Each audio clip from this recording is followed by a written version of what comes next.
हमारे साथ। Sir online हो गया है। चलो, बहुत बहुत अच्छा। मैं सभी को विनम्र प्रणाम करता हूँ, फिर से स्वागत करता हूँ, सभी को दिन की शुभकामनाएं देता हूँ रामनवमी की। और भारतीय शिक्षण मंडल की दृष्टि से आज का दिन हमें बहुत ही आनंदपूर्ण इसलिए है कि 1969 19 अप्रैल को इसी दिन भारतीय शिक्षण मंडल की स्थापना हो गई थी। और ये आज का स्थापना दिन भी है। इसीलिए ये आज का स्थापना दिन भी है, इसलिए हम सभी कार्यकर्ताओं के लिए ये बड़ा एक आनंद का क्षण भी है। और ये बड़ी सौभाग्य की बात है कि माननीय दिनकर मराठे जी के नेतृत्व में, पराग जी के नेतृत्व में और सभी संस्थाओं के प्राचार्यों के नेतृत्व में एकजुट होकर हम ये एक बहुत ही सुंदर श्रृंखला हमारे विद्यार्थियों के लिए सादर कर पाए। मैं माननीय दिनकर जी को विनती करूंगा कि वो थोड़ा पार्श्वभूमि रखे। बाद में माननीय स्वाइन मैडम, हमारे आज के विशेष एक्सपर्ट जो इतनी दूर से जुड़े हुए हैं, रजत जी का वो आत्मवृत्त कथन करेगी। और उसके बाद रजत जी अपना उद्बोधन करेंगे। माननीय दिनकर जी, आपका स्वागत है। जी जी, नमस्ते सर। आप सभी को मैं प्रणाम करता हूं। आज के वक्ता आचार्य रजत जी, रजत गौतम जी एवं अखिलेश आचार्य अखिलेश पेशवे सर और बाकी सभी महाविद्यालय के प्राचार्य, आप सभी को नमस्कार। और यहाँ पर अधिक मात्रा में YouTube के माध्यम से जुड़े नागपुर विश्वविद्यालय के सभी महाविद्यालय के बीएससी के छात्र, आपको भी वंदन करता हूं। तो आप सभी वस्तुतः भाग्यशाली है कि इतना अद्भुत हमारा इतिहास रहा, इतनी अद्भुत हमारी ज्ञान परंपरा रही। आप सबको आश्चर्य हो रहा होगा कि पिछले 4-5 दिनों में आप भारतीय गणित और भारतीय खगोल शास्त्र के बारे में जो अध्ययन कर रहे हैं, इतने वर्षों से इतनी बड़ी हमारी परंपरा रहते हुए भी, हमारी ज्ञान परंपरा इतनी उत्कृष्ट होते हुए भी कहीं भी हमारे पाठ्यक्रम में इस विषय का समावेश नहीं हुआ था। लेकिन आप सभी विद्यार्थी अत्यंत सौभाग्यशाली है कि यह विषय अभी पाठ्यक्रम के माध्यम से आपको अध्ययन करने उपलब्ध हुआ है। तो इसमें भारतीय ज्ञान परंपरा के अंतर्गत जो इंडियन एस्ट्रोनॉमी के बारे में आप लोग जान रहे हैं, कदाचित कुछ संस्कृत निष्ठ उसमें पदावली होने के कारण आपको कठिनाई हो रही है, लेकिन क्रमशः वह भी दूर होगी। आपको सभी भारतीय उसके टर्मिनोलॉजी का ज्ञान होगा और तब आपको पता चलेगा कि कितनी समृद्ध हमारी भारतीय ज्ञान परंपरा है। आज विशेष रूप से आचार्य रजत गौतम जी कॉस्मोलॉजी इस इस विषय में आपके समक्ष चर्चा करने वाले हैं। आपको जानकर आश्चर्य होगा कि हजारों वर्षों पूर्व ही हम हम गणित के विषय में और ग्रहण के विषय में सटीक व्याख्या कर पा रहे थे। इतना समृद्ध हमारा गणित और हमारा खगोल शास्त्र था। तो प्रस्ताव के रूप में बस इतना ही कहूंगा और आज बहुत एक सुंदर व्याख्यान आपको श्रवण करने मिलेगा। आचार्य रजत गौतम जी यहाँ पर उपस्थित है, तो उनका परिचय करने के लिए मैं अभी विनती करता हूँ आयोजकों से। नमस्कार, धन्यवाद।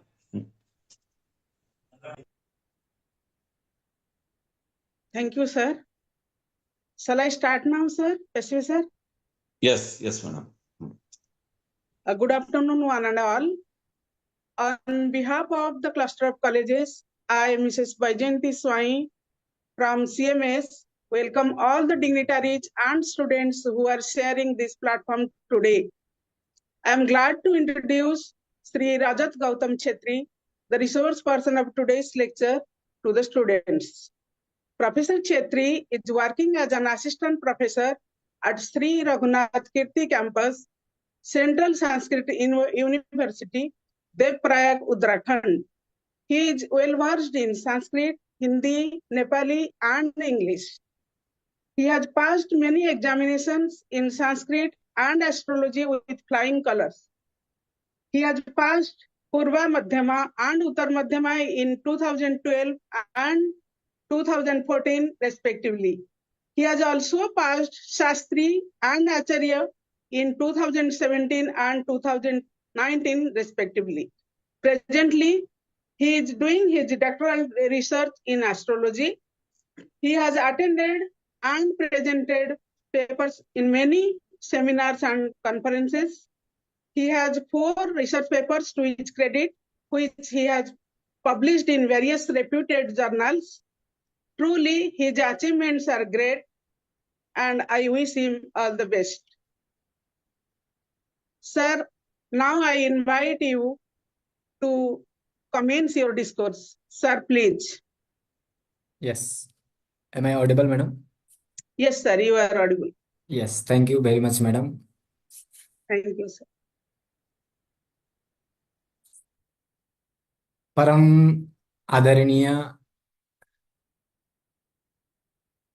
कविकुल गुरु कालिदास संस्कृत विश्वविद्यालय रत्नागिरी उपकेंद्र के आदरणीय निदेशक, मेरे गुरु के समान आदरणीय दिनकर मराठी सर, और यहाँ विद्यमान अनेक शास्त्र मर्मज्ञ, विषय मर्मज्ञ, अपने अपने शास्त्र में जो पारंगत हुए हैं, मेरे से बहुत ज्येष्ठ सभी को मेरा नमस्कार। सिद्धान्तमौपनिषदं शुद्धान्तं परमेष्ठिनः शोणाधरमः किंचित वीणाधरमुपास्महे नमः शांताय तेजसे। कविकुल गुरु कालिदास संस्कृत विश्वविद्यालय तथा भारतीय शिक्षण मंडल के तत्वावधान में तथा Dharampeth education society, Gondiana education society, Shashthi Mata Shikshan Sansthan, Sai Baba Lok Seva Sansthan, Shri Shivaji education society, jointly organized by all those संस्थानस, इंस्टीट्यूशंस, विशेष करके बीएससी के स्टूडेंट्स के लिए ये सत्र चलाया जा रहा है, लेक्चर सीरीज, वो भी भारतीय ज्योतिष के परिप्रेक्ष्य में। ये एक श्लाघनीय प्रयास है कि आधुनिक छात्रों को भी ज्योतिष शास्त्र का ज्ञान होना। ज्योतिष शास्त्र का ये मतलब नहीं है कि फलादेश का ज्ञान होना। ज्योतिष के अंतर्गत सिद्धांत, संविदा, होरा, तीनों चीज का अंतर्गत होने के कारण मैं एक ही शब्द से बात कर रहा हूं, ज्योतिष करके। तो ये एक लेक्चर सीरीज एक श्लाघनीय है और इन छात्रों को ऐसा व्याख्यान अत्यंत आवश्यक है जो आधुनिक परिप्रेक्ष्य में हो। और इस आज ये जो लेक्चर है, आज का लेक्चर के convener college of multidisciplinary studies Nagpur के जितने भी यहाँ पे सदस्य बैठे हैं, सभी को प्रणाम करते हुए मैं अपने व्याख्यान को आगे बढ़ाना चाहता हूँ।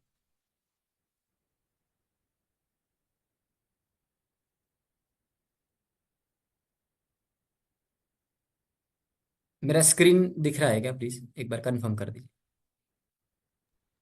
Yes sir, Yes, sir. दिख रहा है। Thank you. Yes.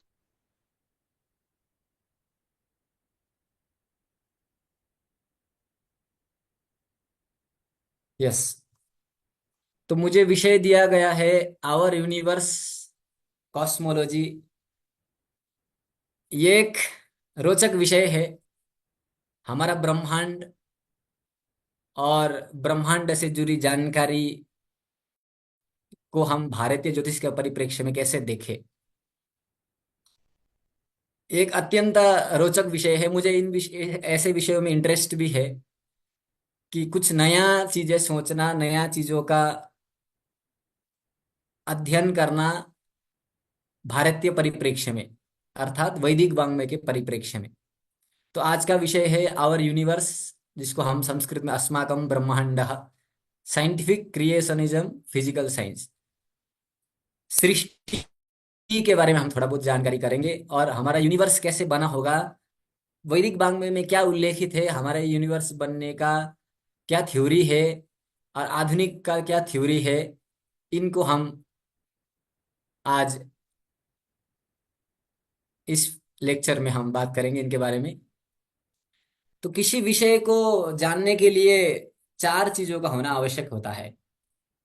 जैसे वेदांत दर्शन में आता है कि if you want to know the knowledge of the Vedanta, तो ये those are the steps, like अधिकारी, विषय, संबंध, प्रयोजनम। अब हमने क्या जानना है कि हमारा यूनिवर्स के बारे में जानना है हमको, कि हम कहाँ से आए होंगे, हम क्या है। क्योंकि ये जिज्ञासा तो होती ही है, ये प्राचीन समय से, बहुत पहले से ही ये जिज्ञासा प्रारंभ हुआ था कि हम कौन हैं, हम कहाँ से आए हुए हैं। हम ब्रह्मास्मि का खोज से लेकर के, तत्त्वमसि का खोज से लेकर के, अथा तो ब्रह्म जिज्ञासा इत्यादि का खोज से लेकर के अभी वैदिक साहित्य तक भी हम पहुंच जाएंगे आगे बढ़ते हुए। तो चार चीजों का जानना जरूरी है कि हम, अब सबसे पहले अधिकारी। तो अधिकारी मीन्स क्या है? अधिकारी मीन्स कौन एलिजिबल है इस चीज को जानने का। ये रहस्यमय दुनिया को जानने का कौन अधिकारी है, कौन जान सकता है इसको? ऑब्वियसली हम सब अधिकारी हैं, क्योंकि हम इस धरती में आए हैं, और हम सबको जरूर जानना चाहिए, और हम सबको सोचना चाहिए कि हम कहाँ से आए होंगे और हम क्यों पैदा हुए होंगे। हम इस ये खोज जरूर होनी चाहिए, ये क्वेश्चन जरूर आनी चाहिए। ये एडमिट कर दूं क्या मैं? कोई जोड़ना चाह रहा है? ओके। तो ये जिज्ञासा होती है कि हम कहाँ से आए, तो अधिकारी कौन है? हम है अधिकारी, वी आर द अधिकारी, कि हम इसको जानने के लिए। अब क्या जानना है? तो विषय जानना है, विषय जानना है। तो विषय क्या है, किस विषय को जानना है? Understanding the effect of universe objects on human beings, इसको जानना है। यदि वो ब्रह्मांड से हम उत्पत्ति हुए हैं, तो हमारा और ब्रह्मांड के बीच में क्या विषय है, ब्रह्मांड का क्या विषय है, उसको जानना है।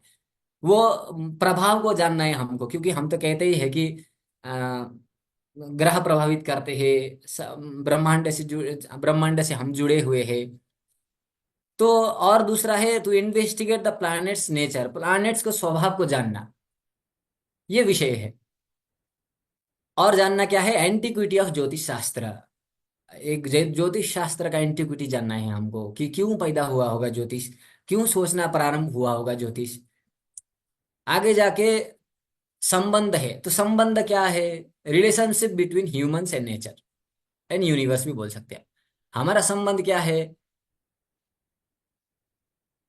हमारा यूनिवर्स के साथ कैसे संबंध है, हम ब्रह्मांड के साथ कैसे जुड़े हुए हैं, ये है संबंध। तो जानने का क्या प्रयोजन है, पर्पस क्या है, क्यों जानना है इसको? To know about the truth, मतलब सत्य की खोज में जानना है। तो हमको सत्य की खोज करना है, अधिकारी होके हमको सत्य की खोज करना है कि वास्तव में सत्य क्या है। क्योंकि अभी तक सत्य की खोज में, अभी तक आधुनिक इतिहास, आधुनिक विज्ञान भी सत्य की खोज में ही है। अभी तक खोज ही चल रहा है कि ये यूनिवर्स कैसे प्रारंभ हुआ। बहुत सारे थ्योरीज वगैरह है, हम कुछ थ्योरीज को चर्चा भी करेंगे। तो ये चार साधना, ये चार चीज, अधिकारी, विषय, संबंध, प्रयोजन, ये चार चीज से युक्त पुरुष ही किसी भी विषय में प्रविष्ट हो सकता है। तो हम अभी ये चार चीज से युक्त हो चुके हैं, तो हम एक विषय में प्रविष्ट करते हैं। वो कौन सा विषय है? कि हमारा यूनिवर्स कैसे प्रारंभ हुआ।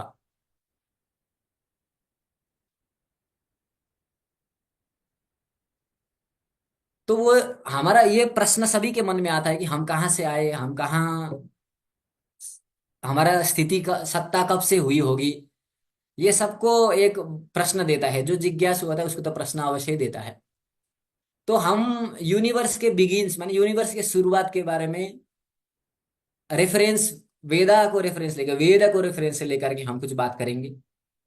और जो वैदिक सूक्त है, जैसे नासेदी सूक्त हुआ, पुरुष सूक्त हुआ, इन सूक्तों में सृष्टि विषय का अवधारणाएं क्या है, सृष्टि कैसे हुआ होगा करके कैसे बताने की कोशिश किया होगा प्राचीन आचार्यों ने, ऋषियों ने, इसके बारे में चर्चा करेंगे।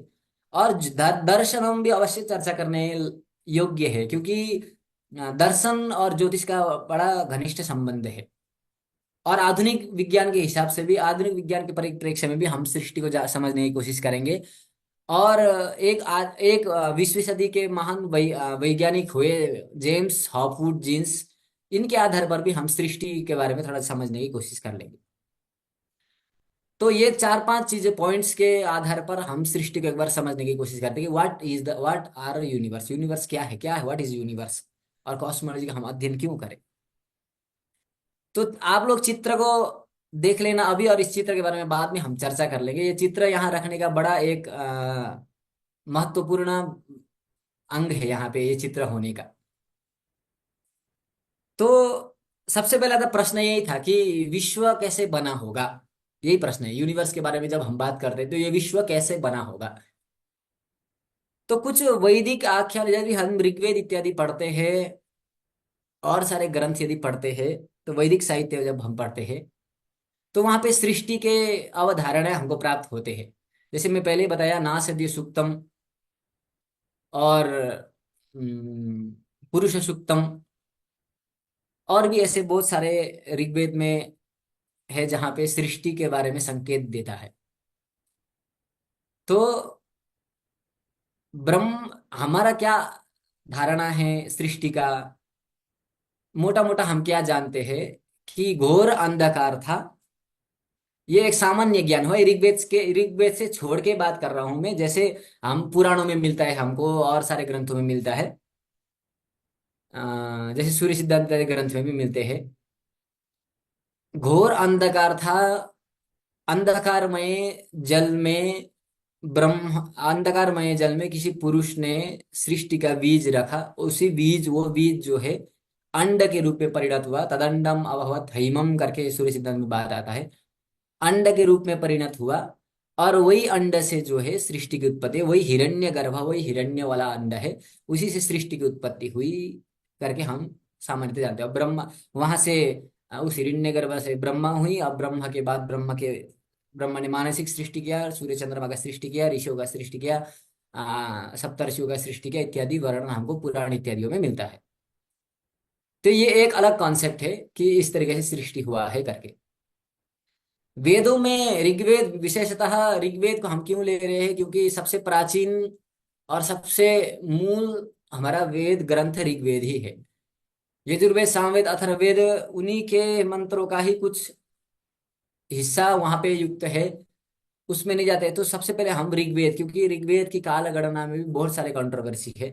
कोई 2500 ईसा पूर्व, कोई 4500 ईसा पूर्व, कोई 90,000 वर्ष पूर्व, कोई सृष्टि से लेकर के अभी तक मानते दयानंद सरस्वती इत्यादि।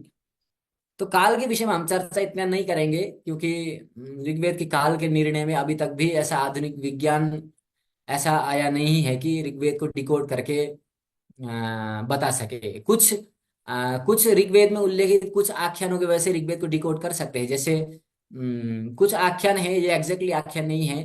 जैसे उर्वशी के द्वारा वशिष्ठ और अगस्त्य का उत्पत्ति होना, और अगस्त्य तारे की जब खोज रिसर्च होती है तो वहां पे प्राप्त होता है कि लगभग 8 लाख वर्ष पूर्व में ऋग्वेद की रचना हुई। इस तरीके से वो हिस्टोरिकल एविडेंसेस है वो।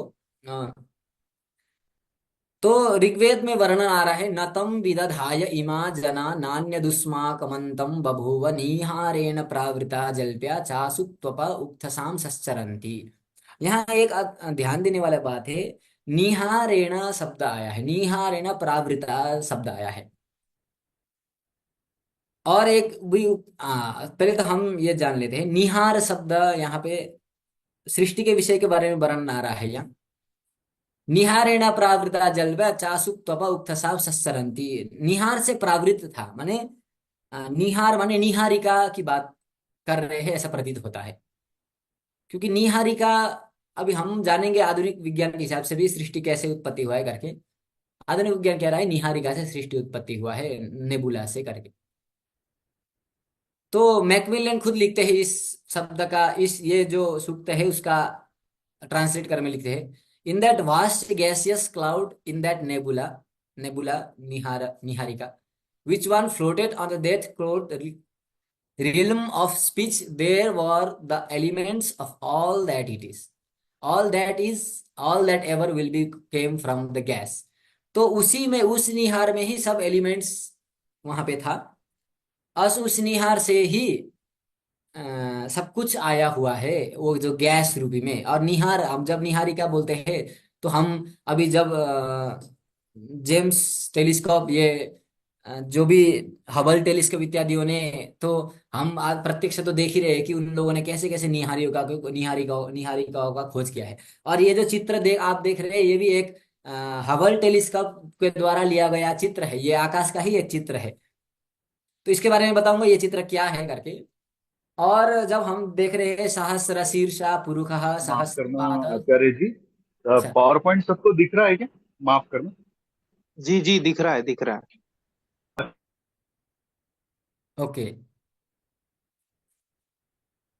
ओके। पुरुष सूक्त एक मंत्र है। पुरुष सूक्त में भी सृष्टि के बारे में वर्णन आता है कि विराट पुरुष है। सहस्र शीर्षा पुरुषः सहस्रपाद। वो पुरुष का 100 सिर है, 100 पैर है। बट हमको क्या दिखता है? त्रिपादम अमृतम गुह्यम, जहां हम सूर्य सिद्धांत में बात कर रहे हैं। तो त्रिपादम तो गुह्यम माने फोर्थ पार्ट होता है किसी भी चीज का। ब्रह्मांड विश्व का एक फोर्थ पार्ट है। उस फोर्थ पार्ट में हम बस एक ही पार्ट को हम जान रहे हैं। एक ही पार्ट मीन्स एक ही चरण को जान रहे हैं हम, एक ही यूनिवर्स को जान रहे हैं कि उस 4 भागों में एक ही भाग को हम जान रहे हैं। उसके 3 भाग तो गुह्य है, ये तो संकेत दे रहे हैं। तो उसके 4 भाग गुह्य है करके जब बात, 3 भाग गुह्य है करके मैंने जब बात किया, तो मैं आप लोगों को एक बात कहना चाहता हूं कि जब हम संकल्प करते हैं तो वहां पे ब्रह्मणो ही द्वितीय परार्धे स्त्री श्वेत वाराह कल्पे, ऐसे बात आते ही हम ब्रह्म मान के गणना करते हैं। ब्रह्म मान मीन्स वो कालमान जो सबसे बड़ा विशाल खंड है जिस कालमान का, दैट मीन्स ब्रह्मा का दिन का मैं मोटा मोटी आपको बता देता हूँ। ब्रह्मा अ, का एक दिन होता है कल्प। 2 कल्पों का एक दिन होता है ब्रह्मा का, अर्थात सूर्योदय से सूर्यास्त तक और सूर्यास्त से अग्रिम सूर्योदय तक 2 कल्प बीतता है ब्रह्मा का। कल्प के बारे में यदि आप लोग जान रहे हैं तो कल्प के बारे में ढूंढ सकते हैं। कल्प ये भी एक पार्ट है, काल का एक खंड है। वो एक बहुत बड़ा मान है। 10,000 महायुगों का, अर्थात सत्य त्रेता द्वापर कलयुग जब कंटिन्यू 10,000 बार बीत जाएंगे तो ब्रह्मा जी का एक दिन होगा, अर्थात सूर्योदय से सूर्यास्त तक होगा, ये हमको प्राप्त होता है। अब और बात आती है सूर्य सिद्धांत में ही कि वो रवि किरण, सूर्य की किरण जो है कहाँ तक व्याप्त होती है। तो करने की बात है, जब गणना करते हैं रवि किरण कहाँ तक प्रस्फुट होते हैं, रवि किरण कहाँ तक जाती है। तो ब्रह्मा जहां पे विद्यमान है वहां तक रवि किरण पहुंचता है, उसके अलावा रवि किरण नहीं पहुंचता है। तो रवि किरण नहीं पहुंचने वाले जगह को ही तो त्रिपादम तो अमृतम तो नहीं बोला हो गया होगा, ये भी एक संभावना हो सकता है। और ये एक चिंतन और सोच हो सकता है। और ब्रह्मा जी जब एक बार सूर्य को देखते हैं तो 10,000, 1,000 बार जब सत्य युग आता है, त्रेता द्वापर कलयुग आता है, उसके बाद उसका सूर्यास्त होता है। तो ब्रह्मा जी कहीं विद्यमान है जहां से सूर्य उनको एक बार दिखता है, उसके बाद 1 कल्प तक दिखता ही रहता है। अभी भारत में ये और अभी विश्व में यदि हम जानते, यदि ज्योग्राफी को यदि हम जानते हैं तो कहीं हम देखते हैं, ये तो हम जान ही रहे हैं कि कहीं ना कहीं 2 महीने का दिन 2 महीने का रात होता ही है, 6 महीने का दिन 6 महीने का रात होता ही है। स्वालबार्ड इत्यादि देशों में जहाँ नॉर्थ अटलांटिक आर्टिक वगैरह है, वहां पे 6 महीने का दिन 6 महीने का रात होता ही है। ये तो निश्चित है ही है, और ये तो अनुभवजन्य भी है और ये प्रत्यक्ष भी है। क्योंकि स्थिति ही हमारी ऐसी बनती है जहाँ 6 महीने का दिन 6 महीने का रात भूमि का अवश्य होता है। तो कहीं ब्रह्मा जी का भी ऐसा तो नहीं है कि 1 कल्प तक सूर्य दिखाई देता देता हो, उसके बाद सूर्य नहीं दिखता हो, और ब्रह्मा जी के लिए पूरा 1 कल्प, उसके बाद फिर उदय होने के लिए सूर्य को 1 कल्प लगता हो। और वही हम जो एक पाद है वही जान रहे हो, ये एक बात, क्योंकि हम तो ब्रह्म तक ही सीमित है, उसके बारे में उसके आगे तो हम काल खंड से साधन किए नहीं है। हम लास्ट क्या है, नौविध काल मान में ब्रह्म मान इज लास्ट मानम, द ब्रह्म मान इज बृहत मानम, मतलब ब्रह्म मान बड़ा है। तो ब्रह्मा के आगे मान तो हमने तो इतना गणना किया नहीं है और प्रयोग में भी नहीं ले रहे हम। तो बात त्रिपाद से आई थी ब्रह्म के लिए, ये एक अलग बात आई थी दिमाग में। तो सहस्र शीर्षा पुरुष इत्यादियों में सृष्टि विषय के बारे में वर्णन आता है कि 100 सिर का पुरुष है जिसके हजारों हाथ है, ये वर्णन आता है। अब इस वर्णन को हम क्या अन्य दूसरे और तरीके से नहीं ले सकते हैं? जो शब्द दिया है वही अर्थ हो सकता है क्या? ऐसे तो हो ही नहीं सकता है कि, क्योंकि वेदों का भाषा जो है वो अभी के संस्कृत से थोड़ा परिष्कृत संस्कृत था उस समय में। क्योंकि वेद जो में जो भाषा प्रयोग किया गया संस्कृत भाषा, वो प्रौढ़ और क्लिष्ट है। और उस समय की भाषा उद्धृत किया गया है। उसके बाद उस समय की भाषा उसके परिमार्जित होकर संस्कृत आए, और फिर संस्कृत से हिंदी इत्यादि बाकी जितनी भाषा है उसकी भाषा की उत्पत्ति हुई, ये लिंग्विस्टिक कहते हैं। तो सबसे प्राचीन जो संस्कृत जो है वो संस्कृत में भी सुसंस्कृत भाषा, जो कठिन और प्रौढ़ है, वो ऋग्वेद की भाषा है। जैसे हमको अब आप देख रहे हैं यहाँ पे बहुत सारे ऐसे शब्द है जहाँ पे आधुनिक भाषा संस्कृत भाषा जो है उसको उससे भिन्न है। तो कहीं अर्थ आचार्यों ने कोई सूत्रात्मक अर्थ तो नहीं लिखा होगा, ऋषियों ने सूत्रात्मक ज्ञान तो दे तो नहीं रहा, देने की कोशिश तो नहीं किया होगा उनके भाषा में, और हम उसको थोड़ा अलग समझ रहे हैं। ये एक प्रश्न है और ये एक चिंतनीय विषय है। तो ऋग्वेद में विश्व वर्णन इस तरीके से आता है कि ब्रह्मा जी ये निहारिका, निहार से प्रावृत्त था। और इसको हम इसके नेक्स्ट स्लाइड में हम इसको और अच्छे से समझेंगे। तो ये सृष्टि विषय का अवधारणा की बात किया है सामान्य था। अब बात आती है, हम यूनिवर्स की जब बात आती है तो ज्योतिष की तो अवश्य ही बात आनी ही चाहिए। तो हमारा इस प्लैनेट्स के साथ, इस ग्रहों के साथ हमारा क्या संबंध होगा ऐसा जो हम को अनुभव होता है, उसका प्रभाव, इसके बारे में थोड़ा चर्चा कर लेते हैं। इसका थोड़ा साइंटिफिक चर्चा भी हम जरूर कर लेंगे, ना कि ये सिर्फ प्राचीन ही, क्योंकि प्राचीनता में साइंटिफिक था, इसीलिए हमको वो साइंटिफिक खोजना है उस प्राचीनता में, वो भी विज्ञान खोजना है हमको उस प्राचीनता में कि किस वे में वो कहना चाहते थे। और कहने का तात्पर्य अलग अलग होता है। किसी एक बात को यदि मैं कहना चाहूँ तो मेरा कहने का ढंग अलग हो सकता है, किसी और का कहने का ढंग अलग हो सकता है। तो ये तो स्वाभाविक ही है। तो ज्योतिष का क्या रोल है यूनिवर्स में? तो 7 ग्रह है, उसमें से सबसे यहाँ पे एक श्लोक मैंने उद्धृत किया है, आप लोगों को दिख रहा है? स्लाइड दिख रहा है आप लोगों को? एक बार कंफर्म कर दीजिए। जी जी, दिख रहा है, दिख रहा है। जी जी जी। कर्मार्जितम पूर्व भवे सदादि यत्तस्य पंक्तिम समभिव्यनक्ति। यहाँ मैंने आपको सबसे पहले एक टॉपिक में जब पहले आए थे हम, यहाँ पे हमने दर्शनम करके लिखा हुआ है। तो यहाँ दर्शन अवश्य जुड़ा हुआ है, क्योंकि ज्योतिष का आधार सिद्धांत है कर्म सिद्धांत।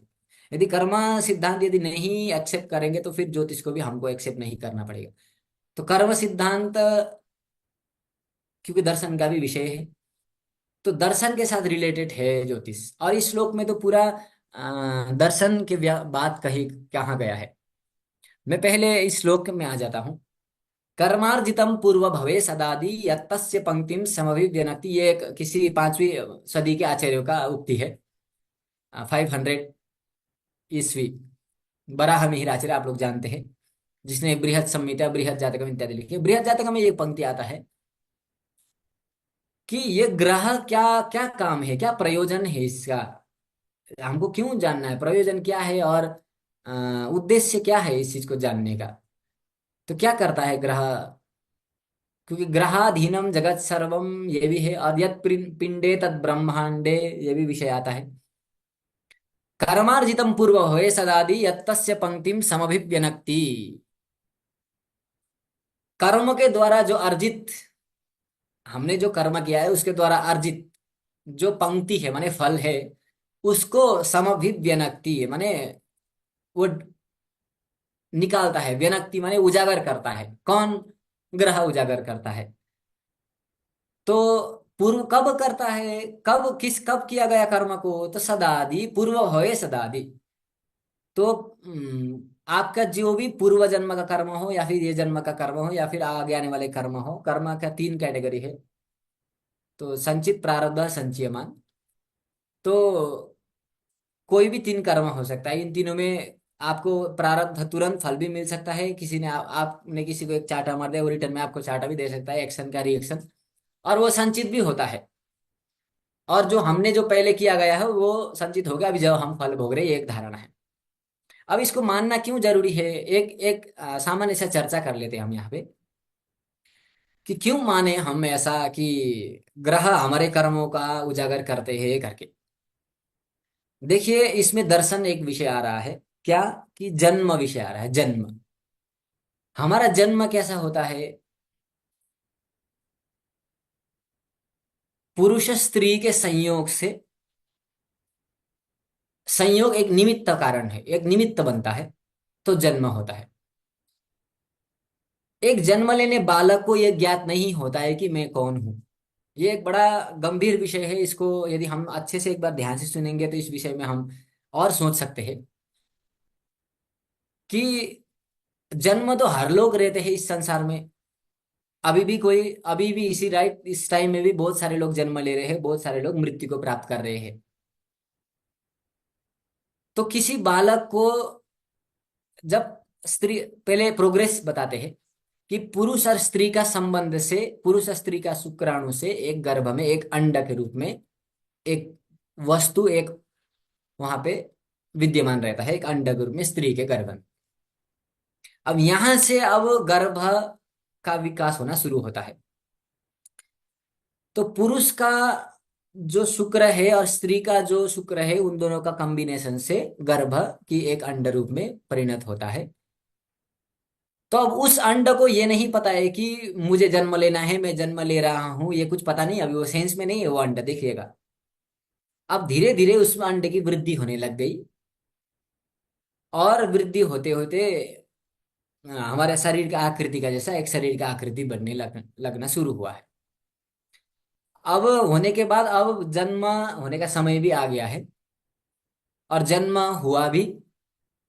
और जन्म होने के बाद वो बच्चा को ये भी नहीं पता कि मैं जन्म लिया हूं, क्योंकि बच्चा को नहीं पता होता है कि वो जन्म लिया है इत्यादि। अब यहाँ एक सोचने वाली बात है, गर्भधारण बहुत होता है, लेकिन मैं जिस माता और पिता के गर्भ से जो मैं निकला हूं, रजत इज अ पुरुष, जो मैं निकला हूं, ये मैं रजत जो है, मैं अंबानी के घर में पैदा क्यों नहीं हुआ? क्योंकि ये एक बड़ा प्रश्न है।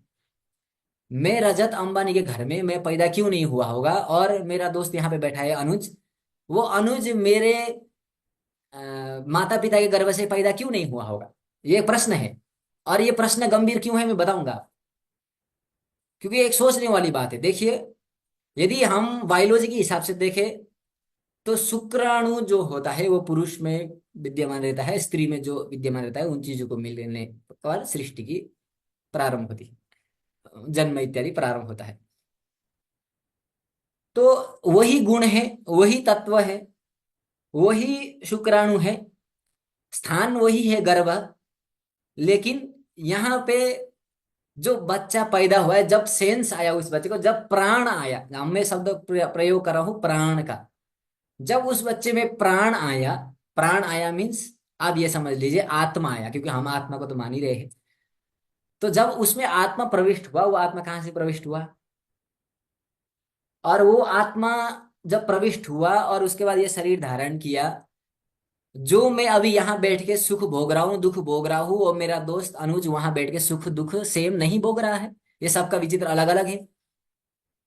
और मेरा मेरा जो आत्मा है, जो आत्मा गर्भ में प्रविष्ट हुआ है, वो आत्मा जो है वो अंबानी के, मेरे अंदर जो आत्मा विद्यमान है वो धीरू भाई अंबानी, जो अभी शादी किया हुआ है अनंत अंबानी, वो अनंत अंबानी के गर्भ में जाके मेरा वो वाला आत्मा प्रविष्ट क्यों नहीं हुआ? ये तो एक बड़ा गंभीर प्रश्न है। होना चाहिए था, ऐसे हो सकता है। अब यदि सभी का आत्मा कॉमन है, यदि कर्म नहीं है, कर्म लेके नहीं आता है वो आत्मा, तो वो मेरे गर्भ में, मेरे मैं जिस गर्भ में विद्यमान था अंडे के रूप में, उसमें प्रविष्ट कैसे हुआ? कोई भी आत्मा तो दुनिया भर का घूम रहा होगा, तो उस आत्मा को कैसे ज्ञान है कि मुझे इसी गर्भ में प्रविष्ट होना है? और आप देखिए, एक आश्चर्य की बात और है।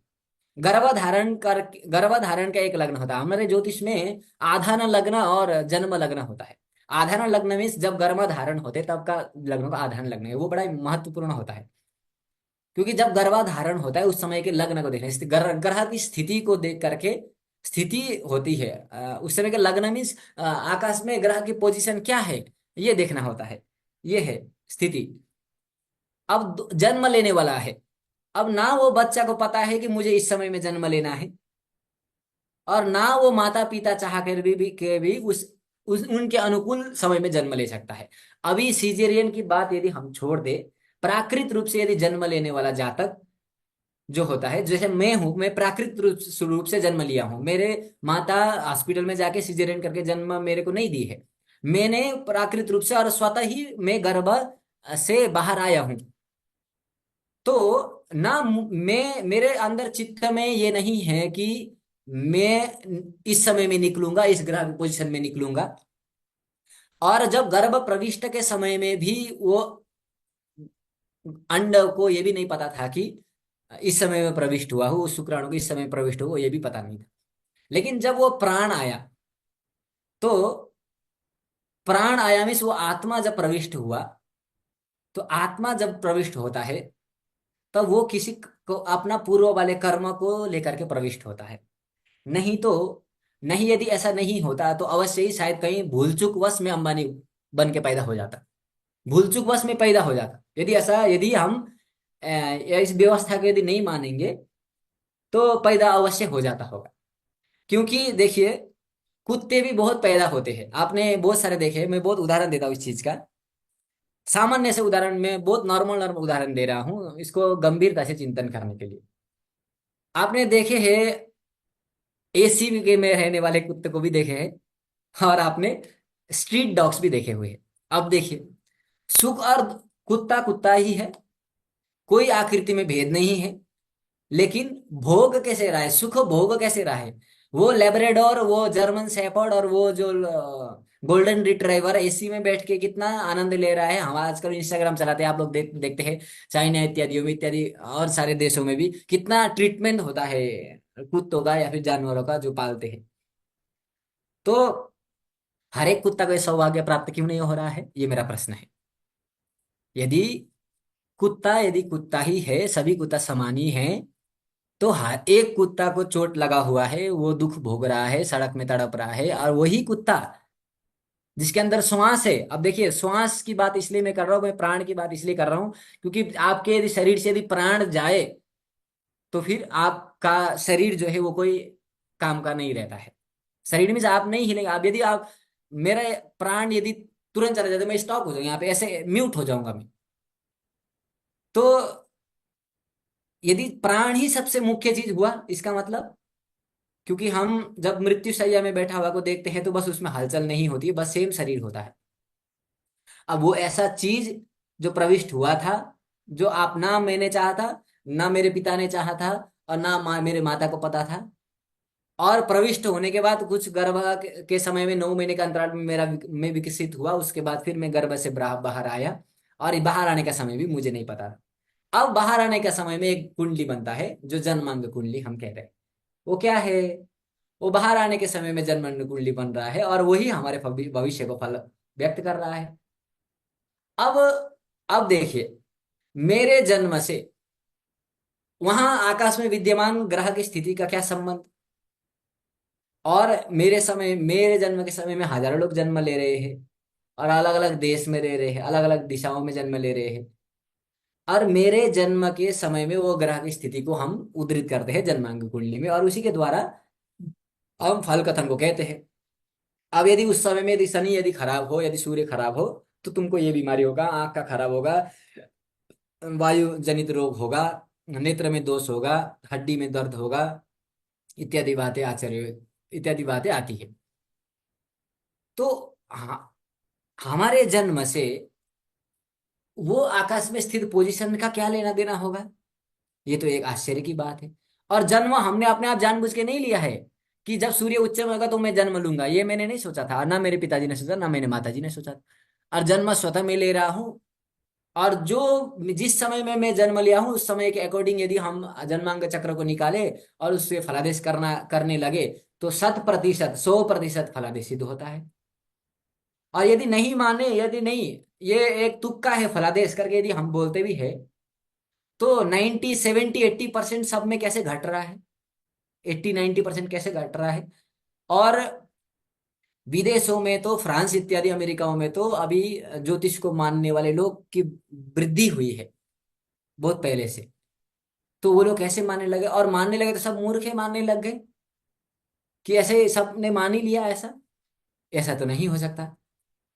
तो देखिए कितना गहरा संबंध है हमारा गर्भाधारण होने से लेकर के गर्भ से बाहर निकलने का, और उस पोजीशन में उस ग्रह के टाइम पे हमको निकलना है, इस समय में हमें प्राप्त होना है, और उसके अनुसार हमको फल भोगना है। अब ये बड़ा आश्चर्य की बात है, चर राशि यदि लग्न में हो तो ज्यादा तक चरता ही रहता है, विचरण में रहता है। अब चर राशि देखिए, और चर राशि में ग्रह है, वो ग्रह इस तरीके का फल दे रहा है और फल घट रहा है। इसीलिए मैं ये पंक्ति उद्धृत किया हूं, कर्मार्जितम पूर्व भवे सदादि यत्तस्य पंक्तिम समभिव्यनक्ति। ये मैं अपने इसीलिए इसीलिए मैं नहीं आया, यही कारण है कि मैं अनिल अंबानी या फिर मुकेश अंबानी के घर में जाके पैदा नहीं हुआ मैं, इसीलिए क्योंकि मुझे इस शरीर में आकर के मेरे आत्मा को, मेरे कर्मों को इस शरीर में आकर के इसे मुझे फल भोगना है।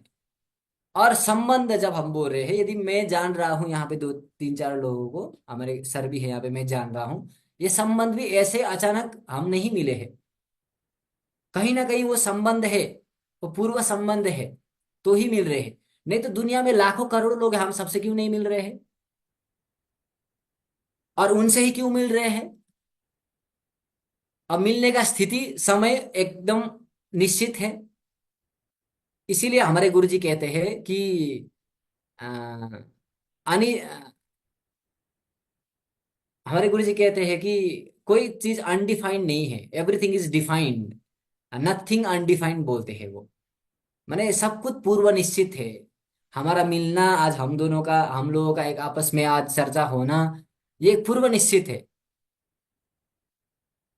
तो पूर्व निश्चित कैसे है, क्योंकि हमको तब से ही पता नहीं है कि हम इस टाइम पे हमने जन्म क्यों लिए, और इसी समय में हम जन्म लिए। मैं बहुत सारा उदाहरण दिया, जानवरों का उदाहरण दिया।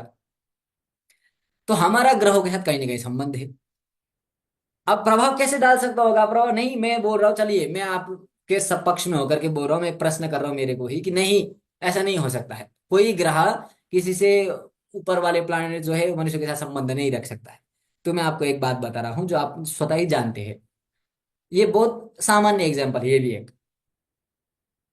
हमने जब, अब अच्छा तो गर्भ की बात करते हैं, तो गर्भ में जब जातक प्रविष्ट होता है तो वो माता से जुड़ा होता है। ये एक और बात गहरी है चंद्रमा से संबंधित होने के कारण, इसलिए मैंने लिखे moon and other planets example करके लिखा है, चंद्रमा से संबंधित होने के कारण। अब चंद्रमा के फैक्ट बताता हूं मैं, देखिए आपको मैं एक ही ग्रह का एग्जांपल बताऊंगा। हम गर्भ में प्रविष्ट हुए और हमारा विकास होने लग पड़ा, और हम गर्भ में क्या स्थिति होती है, आप लोगों को पता ही है, गर्भ में एक गर्भाशय होता है जहां पे पानी होता है, माने लिक्विड फॉर्म होता है वहां पे।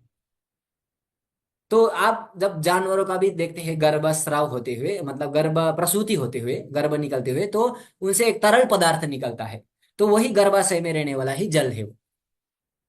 तो हमने ज्योग्राफी में पहले बचपन में पढ़े हैं कि जब सब पूर्णिमा होता है, चंद्रमा जो है वो समुद्र को बड़ा प्रताड़ित करता है, समुद्र के साथ गहरा संबंध है चंद्रमा का। और चंद्रमा की उत्पत्ति वगैरह में समुद्र से ही उत्पत्ति हुआ है करके ऐसे उल्लेख भी मिलता है। तो बड़ा गहरा संबंध है चंद्रमा का समुद्र के साथ में। तो जब पूर्णिमा होता है तो वो चंद्रमा जो है वो धरती में रहने वाले उस पानी को प्रभावित करता है। और वो पानी क्या है, वो पानी बड़ा नमकीन पानी है। देखिए तालाब के पानी को प्रभावित नहीं कर रहा है, नदी के पानी को प्रभावित नहीं कर रहा है, लेकिन नमक वाले पानी को प्रभावित कर रहा है चंद्रमा। और वो समुद्र नमक वाले पानी है।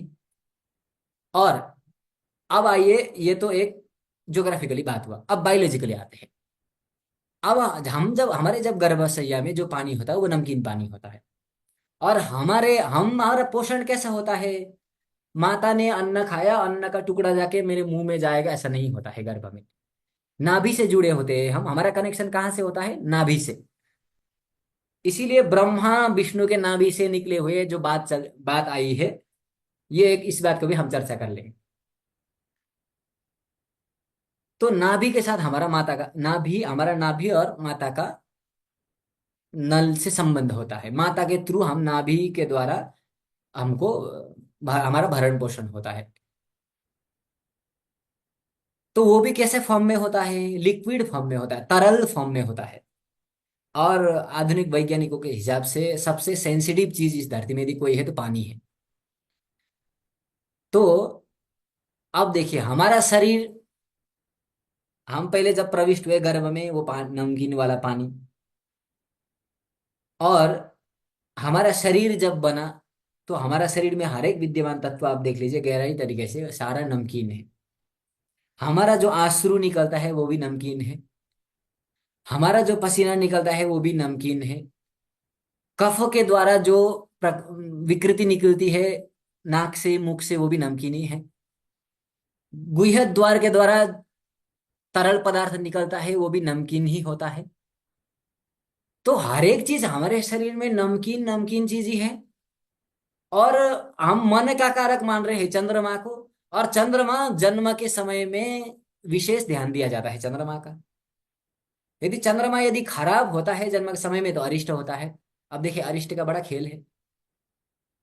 तो चंद्रमा जब खराब होता है तो अरिष्ट होता है। अब चंद्रमा का अच्छा होना जरूरी है यदि आपके शरीर को यदि प्रभावित करना है।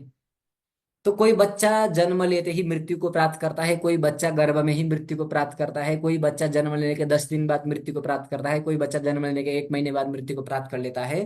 वो किस वजह से हो रहा है? हर जगह में अरिष्ट में देख रहे हैं हम। ज्यादा मेन चीज बात आ रही है चंद्रमा की। अब चंद्र के साथ हमारा इतना बड़ा घनिष्ठ संबंध, क्योंकि चंद्र नजदीक में भी है और चंद्रमा ही हमारा मन का कारक भी है।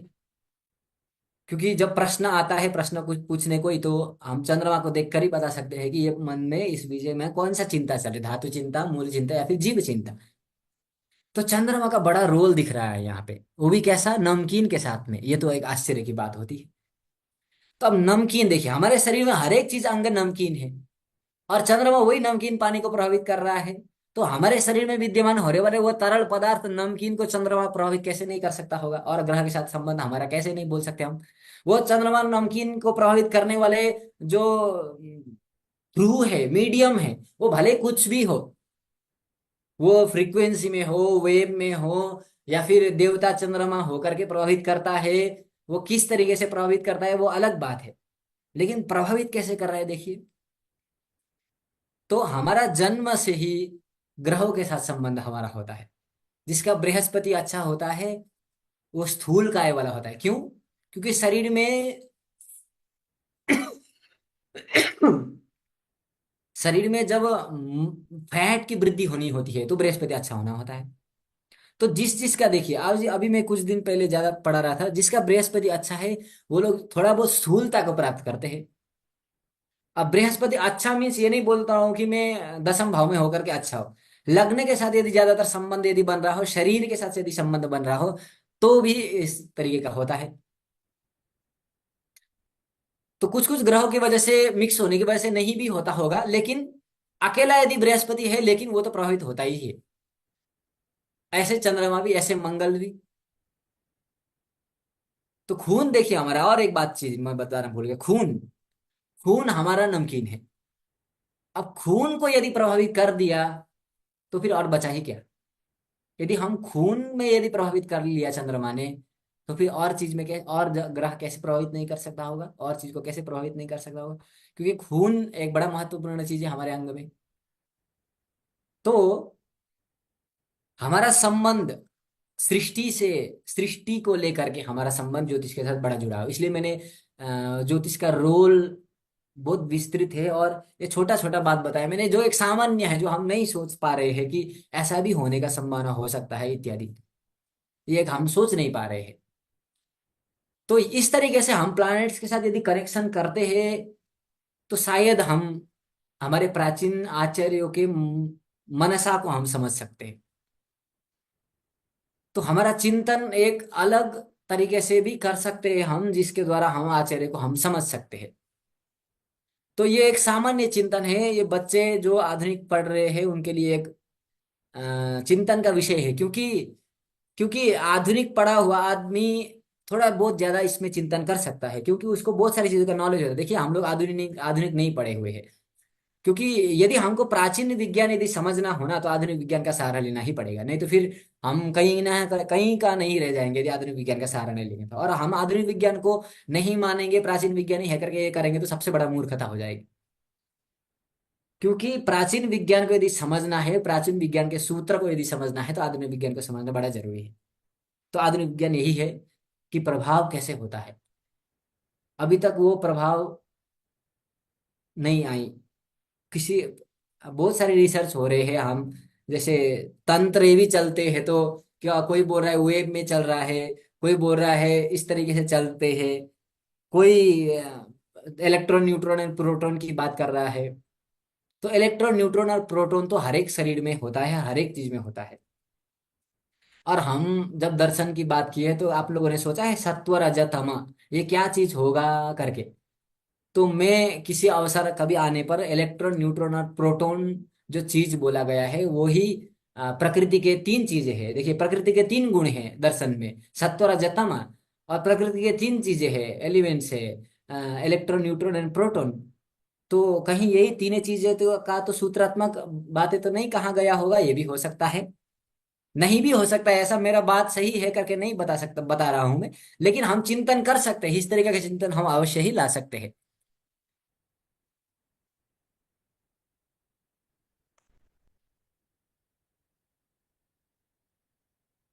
जी। अब हम आए कि अब आधुनिक विज्ञान सृष्टि के विषय में क्या कहता है। तो आधुनिक विज्ञान क्या कह रहा है सृष्टि के विषय में।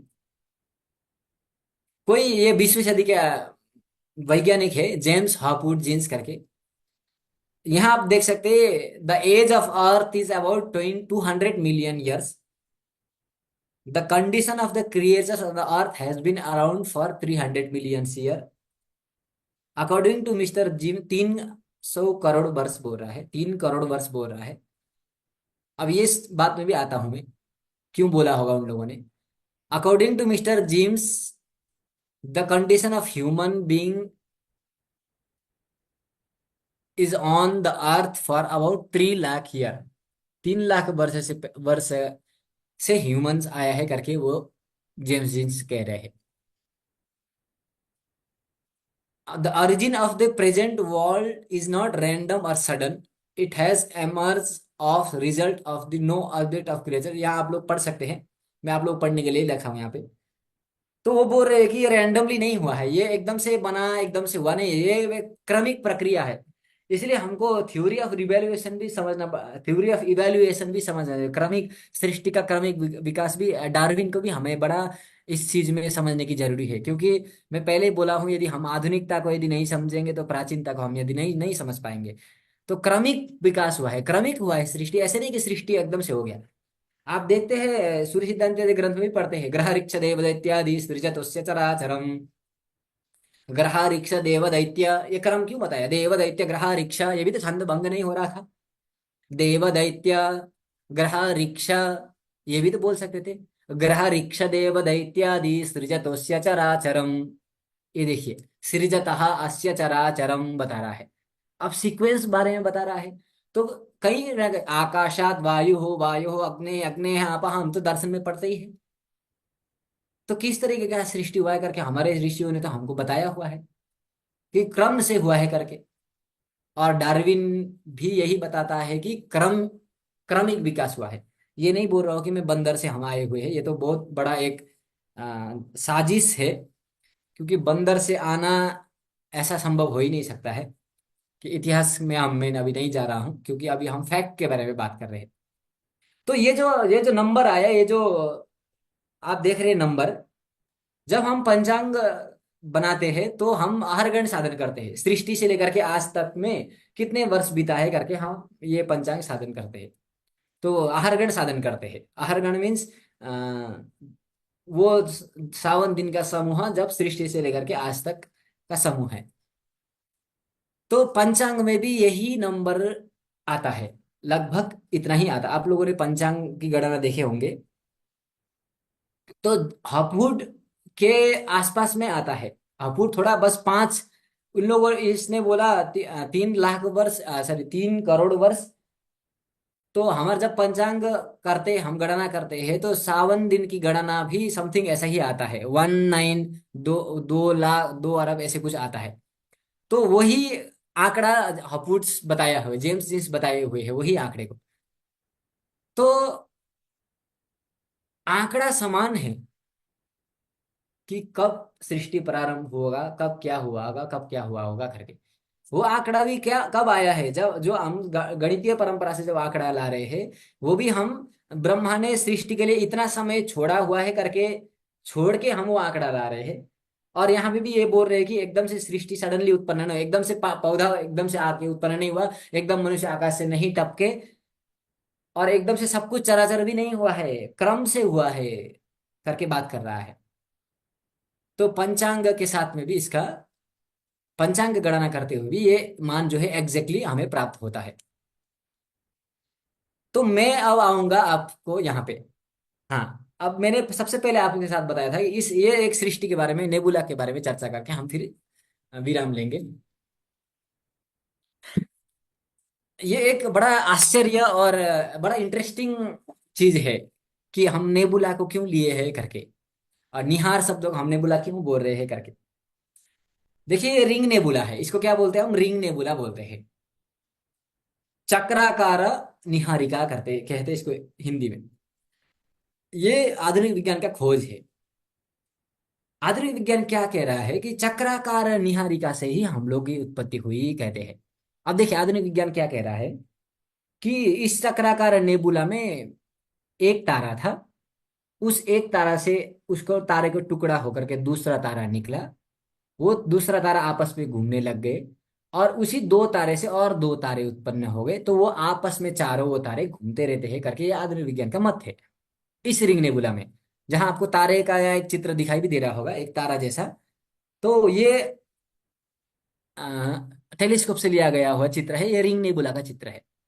अब रिंग, जब हम ऋग्वेद में बात की है कि नेबुला से निहारिका से, निहार से प्रावृत होने के बाद में सृष्टि उत्पत्ति हुआ करके, अब इस रिंग नेबुला में आधुनिक विज्ञानियों ने क्या क्या खोज किया है मैं आपको बताता हूँ। उसके बाद हम प्राचीन ने हम पहले प्राचीन की बात करते हैं, क्योंकि हमारा प्राचीन श्रेष्ठ है। अब देखिए, हमने ब्रह्मा को क्या माना है, कमल के डंडी में बैठा हुआ है ब्रह्मा जी, कमल के फूल में बैठे हुए हैं, और वो कमल के फूल नाभि कमल से उत्पत्ति, नाभि से निकला हुआ है विष्णु के, और ब्रह्मा जी बैठे जो 4 मुख वाले हैं।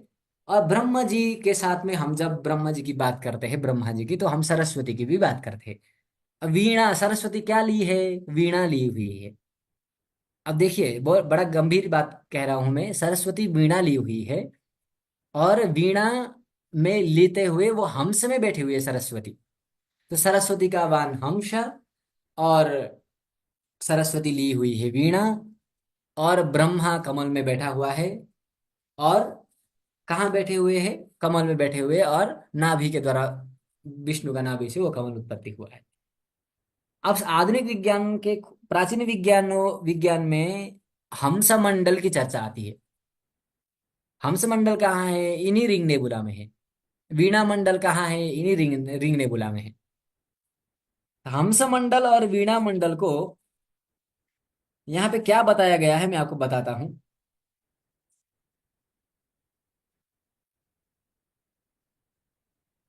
अब वो जो मैंने एक तारा से 2 तारा और 2 तारा से 4 तारे की बात किया, वो 4 तारे ही ब्रह्मा जी तो नहीं है जिसने सब कुछ सृष्टि रचा। ऐसा हो सकता है, मैं यह बात कह रहा हूं, ऐसा होने की संभावना हो सकती है, क्योंकि हम बहुत सा ध्रुव की बात करते हैं पुराणों में, तो ध्रुव तारा भी हम देखते हैं, क्योंकि ध्रुव तारा बन गया भी हम देख रहे हैं। हम पूरा, हमको हमको पुराण संकेत देता है, हमको पुराण बड़ा आसान भाषा में समझाने की कोशिश किया है, लेकिन हम उसका आसान भाषा में, सिर्फ हम आसान तरीके से ही समझे हैं पुराणों को, मुझे ऐसा लगता है। क्योंकि देखिए, पुराणों का रचना जो है वो वेदार्थ को सरलता से समझाने के लिए हुआ है, ऐसा मुझे लगता है। क्योंकि वेदार्थ को सामान्य लोग नहीं समझ सकते, क्योंकि वो मैं पहले बताया था कि वो लिंग्विस्टिक जो है, वो भाषा जो है वो बड़ा कठिन है वेद का। और उसमें संक्षिप्त आख्यानों के द्वारा उपनिषद इत्यादियों में बताने की कोशिश किया, फिर भी नहीं समझ में आ रहा है लोगों को। फिर भी वो जो गूढ़ ज्ञान है वो प्राप्त नहीं हो रहा है हमें।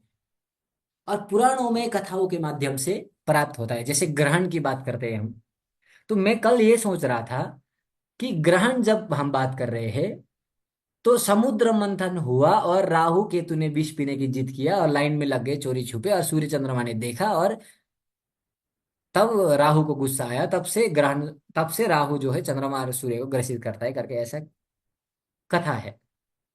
अब तो समुद्र मंथन से पहले ग्रहण कभी नहीं हुआ था होगा क्या, ये एक मेरा प्रश्न है। समुद्र मंथन होने से पहले ग्रहण कभी हुआ ही नहीं होगा। सूर्य चंद्रमा आपस में एक दूसरे के बिंब में नहीं आए होंगे, धरती के सापेक्ष में एक एक एक दृष्टि में नहीं आए होंगे, 0 डिग्री में नहीं आए होंगे, और शर का अभाव नहीं हुआ होगा उस समय में। ये एक प्रश्न है।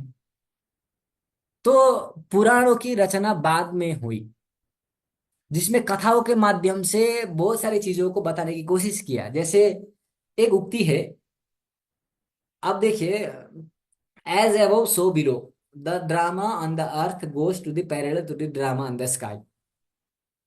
धरती में जितनी भी घटनाएं हो रही है वो आकाश में हमको दिखाई देता है करके ऐसे बता रहा है। तो मैं एक घटना का जिक्र करके अपने बात को रखूंगा, समाप्त करूंगा, और वीणा मंडल, हंस मंडल के बारे में भी चर्चा करूंगा। मैं आप लोगों को एक बात बता रहा हूँ पुराण का, वो भी आकाश के साथ रिलेट करके। हम 12 राशियों को जानते हैं, मेष वृष मिथुन करके इत्यादि। क्योंकि हम जब एक राशि पूर्व में उदित होता है तो दूसरा राशि पश्चिम में अस्त होता है। वो एक एक एक दूसरे से ठीक 180 डिग्री में होता है। मेष राशि यदि उदित होता है तो उधर तुला राशि अस्त होता है। तो पुराणों में एक आख्यान है कि शिव जो है, शिव तपस्या कर रहे थे, तो कामदेव ने आके उनको बाण मारा, और बाण मारने पर शिव जी का तपस्या, शिव जी को क्रोध आया और शिव जी ने नेत्र खोला और कामदेव भस्म हो गया। ये पुराणों में एक कथा आता है।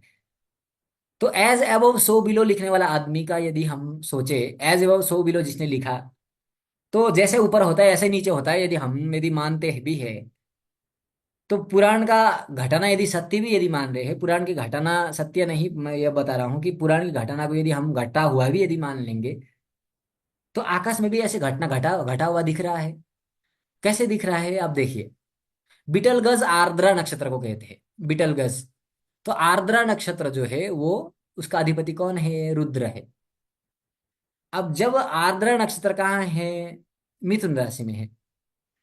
तो जब मिथुन राशि का उदय होता है पूर्व क्षितिज में, तो उसी समय में पश्चिम क्षितिज में मिथुन से 7वां राशि कौन हुआ, धनु राशि हुआ। तो धनु राशि का अस्त होता है।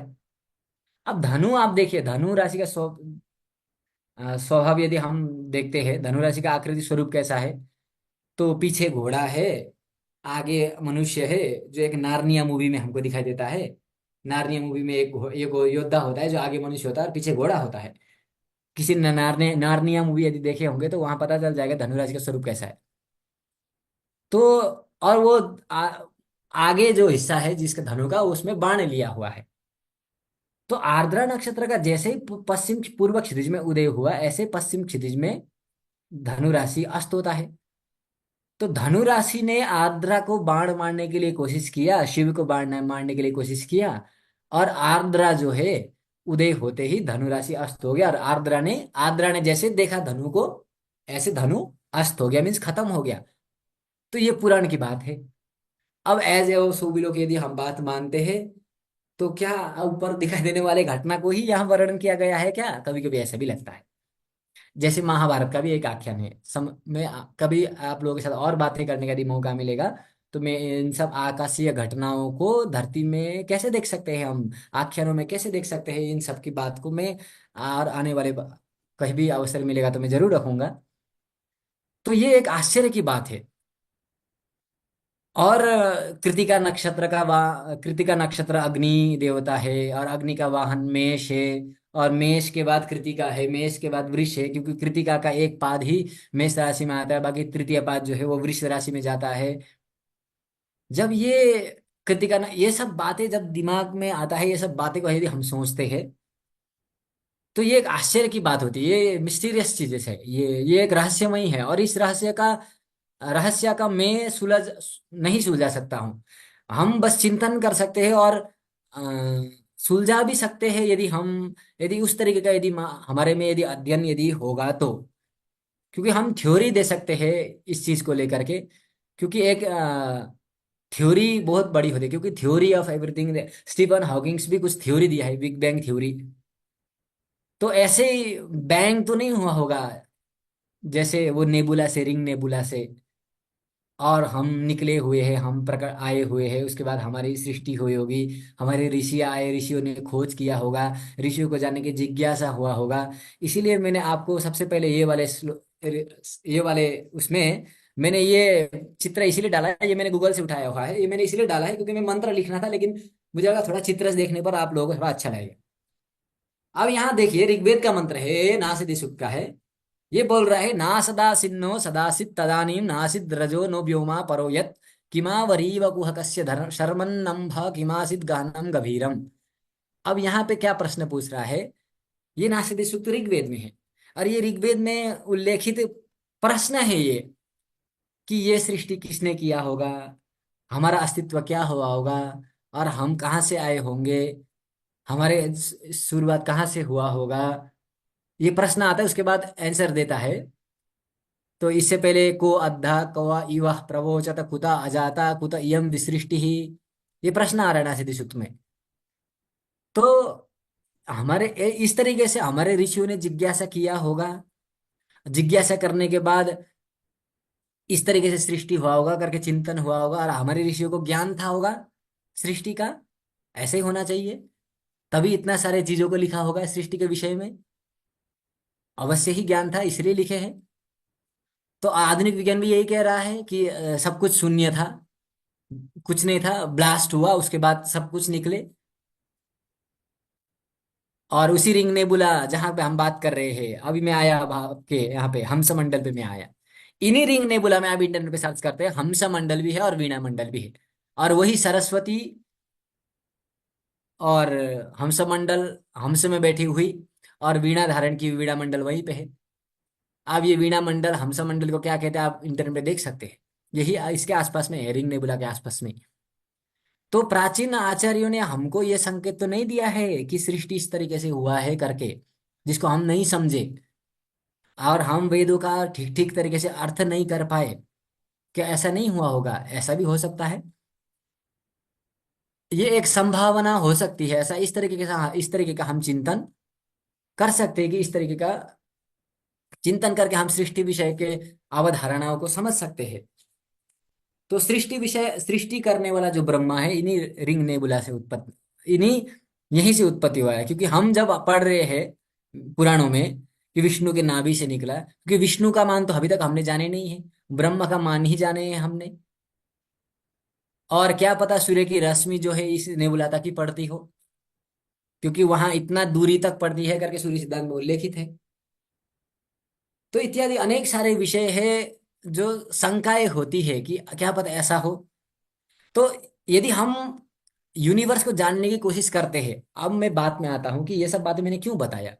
मैं और सारे सामान्य चीजें और सारी चीजें बता करके भी मैं ये समय जो है मैं बता कर सकता था, लेकिन मैं ये आप लोगों को इसलिए बता रहा हूं क्योंकि आप लोग जो, जैसे हम लोग भी है, मैं भी इतना वो नहीं मान रहा हूं अपने आप को, मैं भी अध्ययन ही कर रहा हूँ, हमारे जैसे लोग जो है एक इस तरीके का हमको अध्ययन जरूर करना चाहिए, और हमको इस तरीके का सोच हमको जरूर होनी चाहिए कि हमारे अंदर जिज्ञासा जरूर होनी चाहिए, क्योंकि जिज्ञासा था इसीलिए नासदी सुक्त आया, नहीं तो नासदी सुक्त में क्यों जिज्ञासा कर रहा है वो, कोई कोई ये था वो था करके। तो नासदीय सूक्त में वो जिज्ञासा किया है और उसके बाद समन आंसर दिया हुआ है। और ये रिंग नेबुला की बात जब हम आधुनिक विज्ञान की ओर से करते हैं, तो रिंग नेबुला से ही उत्पत्ति हुआ है सृष्टि करके बोल रहे हैं, और हमको हंस मंडल और वीणा मंडल तो नीबुला में दिख ही रहा है। तो वो संबंध तो नहीं बिठाना चाह रहा है वो आचार्य, वो उस बात की वो बात तो नहीं कहना चाह रहा है ऋषि, हमारे ऋषि, मंत्र दृष्टा ऋषि, ग्रहण के वेद हो या फिर गणित के शुरुआत हो, मधु मधु मधु छंदा इत्यादि, आ, इन्हीं इससे ही उत्पत्ति हुआ, निहार से ही उत्पत्ति हुआ ऐसा लगता है जब आधुनिक विज्ञान का हम यदि पढ़ते हैं तो ये सारे बातें हैं जो हमको विश्व ब्रह्मांड के बारे में बताता है कि इस तरीके से भी सृष्टि होने की संभावना हो सकती है। सॉरी, मेरा ये चल नहीं रहा।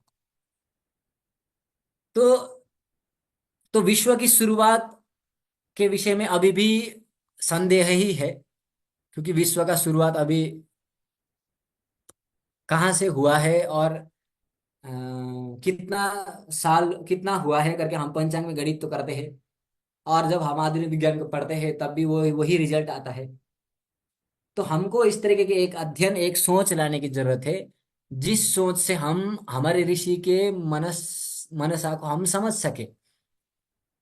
क्योंकि बहुत सारे ऐसे विधि आए जो हम साक्षात देख रहे हैं। आप देखिए, चंद्रमा मनसोजा तस्चक्षोः सूर्यो अजायत श्रोत्राद वायुश्च प्राणश्च मुखाद अग्निरजायत। यहाँ से साफ साफ पता चल रहा है चंद्रमा जो है मन से उत्पत्ति हुआ है, तस्चक्षु उसके आंख से सूर्य की उत्पत्ति हुआ है।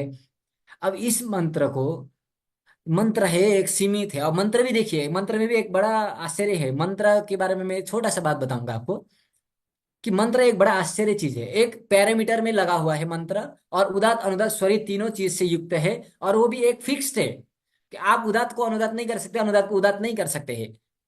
और हम जब शब्द शक्ति सुनते हैं, जब मार्कोनी ने जब रेडियो का आविष्कार किया था, तो शब्द नित्य होता है, शब्द नित्य ही होता है कि शब्द विद्यमान रहता है। इसीलिए ना मेरे द्वारा बोला गया चीज आप लोगों तक पहुंच रहा है, और मेरे द्वारा बोला गया चीज अगला सुन रहा है। यहाँ बगल में कोई खड़ा होता तो वो मेरे द्वारा सुनता होता। क्यों? क्योंकि मेरे द्वारा निकला हुआ शब्द का जो फ्रीक्वेंसी है वो नित्य है। कभी ना रेडियो का आविष्कार हुआ। यदि नहीं ऐसा नहीं होता तो रेडियो का आविष्कार ही नहीं होता। तो मार्कोनी का ऐसा चिंतन था। तो शब्द तो नित्य है। अब वैदिक मंत्र है, और वैदिक मंत्र से बहुत सारे अनिष्टों का भी अपहरण, अनिष्टों का भी नाश होता है।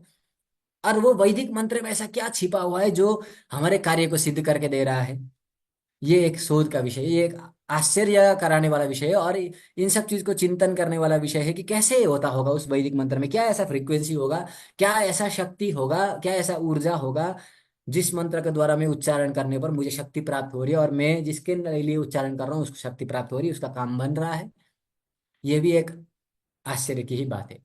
तो वेद, प्राचीन विज्ञान, प्राचीन वैदिक विज्ञान एक आश्चर्य वाला और एक रहस्य को बताने वाला है, जिस रहस्य को हम समझने की कोशिश करेंगे आधुनिक विज्ञान के परिप्रेक्ष्य में, नहीं तो हम उस रहस्य को हम नहीं समझ सकते हैं। तो विश्व ब्रह्मांड के बारे में बहुत सारे बातें, ऐसे ऐसे बहुत सारे बातें हैं जो ब्रह्मांड के रहस्य को उजागर कर सकता है। ग्रहों का प्रभाव से लेकर के सृष्टि की रचना, सृष्टि कहाँ से उत्पत्ति हो इत्यादि के बारे में।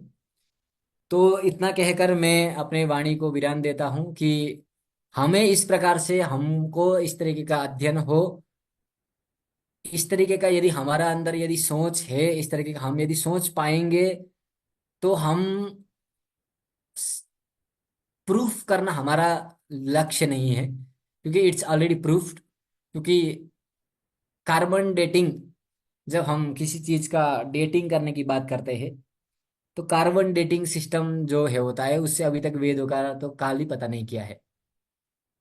तो आधुनिक विज्ञान भी अभी बहुत सारे जगह में असफल है, जहां जिस चीज को वेदों में उद्धृत किया गया बातों को बताने के लिए अभी भी असफल है। और हम लोगों को कुछ उस तरीके से समझना चाहिए उस वेद को, उस मंत्र को, उस वाक्य को, उस उक्ति को, उस शब्द को, तो हम कुछ तत्व निकाल के हम ला पाए, और देश को बताए और बोले कि सही में वैदिक वाङ्मय जो है वो विज्ञान से भरा हुआ था, और विज्ञान सम्मत था, और वैज्ञानिक लोग थे वो लोग जिसने इन सब धारणाओं को प्रकट किया है, धारणाओं को दिया है करके हम ये सत्यापित कर सकते हैं। और ये हमारा ऋण है, ये हमको जरूर कर, इसलिए वेदा सर्वहितार्थाय ये युक्ति है। वेद सबके हित के लिए है, तो सबको जानना चाहिए, वेदों को सबको जानना चाहिए, ज्योतिष को। अ, हर एक इन सभी चीज को जानने के लिए मुख्यतया ज्योतिष को तो अवश्य ही जानना पड़ेगा, और चिंतन हमारा ऐसे चिंतन को लाना पड़ेगा ताकि उस चिंतन जो है वो कुछ आउटकम दे सके, संभावित ही हो, प्रूफ एविडेंस सहित भले ना हो, लेकिन संभावित आउटकम्स हमको उस चीज को देना चाहिए आगे आने वाले लोगों को। तो ये हमारा कर्तव्य होता है। तो इसी के साथ मैं अपनी वाणी को विराम लेता हूँ। आपको लोग यदि कुछ प्रश्न है तो मैं ले सकता हूँ, लेकिन प्रश्न का बहुत सारा उत्तर मैंने ही बहुत सारे प्रश्न रखा हुआ है, तो बहुत सारे उत्तर तो मैं भी नहीं दे पाऊंगा। तो आप लोग यदि पूछना चाहते हो आप लोग मुझसे पूछ सकते हैं। धन्यवाद, नमस्ते। जी बहुत बहुत धन्यवाद। माननीय मराठी जी, आप कुछ जोड़ना चाहते हैं तो, वरना स्वयं मैडम आगे बढ़ा सकते Thank you so much, sir. Hello. Am I audible, sir? Yes yes हैं। यस। हाँ जी। Thank you so much, sir. Professor Rajat extensively spoke on the mystery of creation of the universe and life. He spoke on the mysterious relationship between life and universe too. According to the esteemed speaker, the mystery of the creation of the universe has not only been defined by the Western scientists, but also it has been well interpreted by the Indian astrologers in a magnificent scientific way. Exactly. His discourse displays his deep knowledge of Indian astronomy. I should say, not astrology, it is Indian astronomy. His session was quite informative and interesting. Thank you so much, sir. And now I call upon Professor Priyanka Mudgare from CMS to propose a formal vote of thanks. Mudgare madam, are you there? Yes, Can you ma'am. hear me? Yes, ma'am. Good Okay, evening, ma'am. ma'am. Ma'am, am I Thank you. audible, ma'am? Yes, yes. You may continue now. Yes, ma'am. Thank you, ma'am. Good evening, everyone. This is flag end of today's lecture. I, Priyanka Mudgare, Assistant Professor in Zoology from CMS College, has been assigned to propose the formal vote of thanks. Hence, I would like to thank all the patrons, principal, IQAC coordinators, faculty, and students. I would also like to thank the today's resource person, Rajat Gautam Chatri sir, for his resourceful lecture. Thank you, sir. Thank you once again. On behalf of the organizers, I declare that the program ends here.